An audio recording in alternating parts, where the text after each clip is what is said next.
உத்தரப்பிரதேசத்தில் உள்ள அசம்கர் காவல்துறை அதிகாரிகள் சிறுவயதில் கண்காட்சியில் இருந்து காணாமல் போன ஒரு சிறுமியை 49 ஆண்டுகளுக்கு பிறகு அவரது குடும்பத்துடன் மீண்டும் இணைத்துள்ளதாக தெரிவித்துள்ளனர். ஆபரேஷன் முஸ்கான் மூலம் 49 வருடங்களுக்கு பிறகு இந்த பெண்மணி மீட்கப்பட்டு தன் குடும்பத்தினரிடம் ஒப்படைக்கப்பட்டுள்ளார். தற்போது 57 வயதான புல்மதி அல்லது ஃபுலாதேவி என்று அழைக்கப்படும் இந்த பெண் தனது தாயுடன் மொரதாபாத்தில் உள்ள கண்காட்சிக்கு சென்றபோது 8 வயது சிறுமியாக இருந்தபோது கடத்தப்பட்டுள்ளார். இந்த வழக்கை பற்றி கூறிய போலீஸ் சூப்பரிண்டென்டென்ட் மீனா அவர்கள் அந்த சிறுமியை ஒரு முதியவர் கண்காட்சியில் இருந்து அழைத்துச் சென்றுள்ளார். பின்னர் அவரை ராம்பூரில் வசிக்கும் ஒருவருக்கு விற்றுள்ளார். அங்கேயே வாழ்க்கையை அமைத்துக் கொண்டாலும் அவள் தன் குடும்பத்தை தேடிக்கொண்டே இருந்ததாகவும் கடந்த டிசம்பர் 19ஆம் தேதி அன்று ராம்பூரை சேர்ந்த பள்ளி ஆசிரியை டாக்டர் பூஜா ராணி புல்மதியின் கதையை பற்றி கூடுதல் எஸ்பியிடம் தெரிவித்த போது வழக்கு வெளிச்சத்திற்கு வந்ததாக கூறப்படுகிறது. புல்மதியின் விளக்கத்தின் அடிப்படையில் மவு மாவட்டத்தில் உள்ள அவரது குடும்பத்தினரின் கிராமத்தை போலீசார் கண்டறிந்ததாகவும் தெரிவித்துள்ளனர். புல்மதியின் மாமா ராம்ஹித்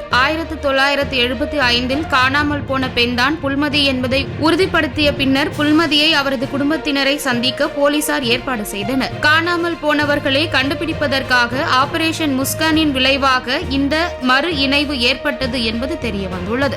8 வயதில் காணாமல் போன சிறுமி தன்னுடைய 56வது வயதில் சுமார் 46 ஆண்டுகளுக்கு பிறகு காவல்துறையினரின் முயற்சியினால் தன் உறவுகளுடன் இணைந்திருப்பது குறிப்பிடத்தக்கது.